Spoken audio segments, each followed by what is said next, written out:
Hey there, it's Vicki here to show you how to seam together a piece of crochet in ribbing. So using back loop stitches. I'm working on a piece that is done in back loop half double crochet, but it doesn't really matter. You're probably not going to want to do more than single crochet as a seaming stitch just because it'll create a bulkier seam. So I have not cut my yarn from when I was working. If you have, you can just rejoin it, no big deal. And because I'm working in rib, it's reversible, so it doesn't matter if I'm at the right side or the wrong side. But if you were working in another stitch, well, you probably wouldn't use back loop stitches, so that would be a moot point. Okay, so what I'm going to do is I'm going to line up the two thicknesses of fabric. And for this first one, because I already have a loop on my hook, I'm just going to pick up the one, pick up a loop on the piece that I didn't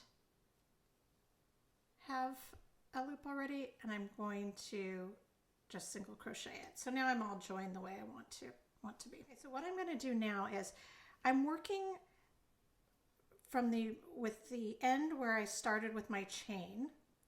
So it's going to look a little bit different than my final row where you can see the full stitches. So I'm going to always be working through this one chain stitch. Let me zoom in a little bit so you can see better. But in this particular, in the back piece, I'm going to work only through the back loop. So what that means is I'm going to insert my hook through the chain from that bottom or front piece, and then I'm going to insert the hook through the back loop of the back piece, yarn over, pull through both of those loops. You'll have two loops on your hook, and now you just complete a single crochet by yarning over and pulling through both. And that's the whole process. So let's try it again. Going to insert our hook through the chain of that beginning portion of our piece, and then in the back loop, the back piece,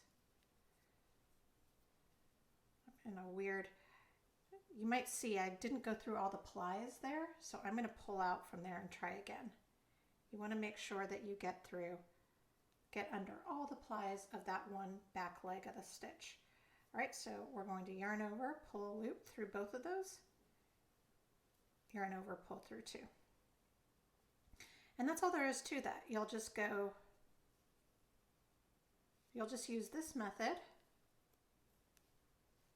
until your piece is completely closed.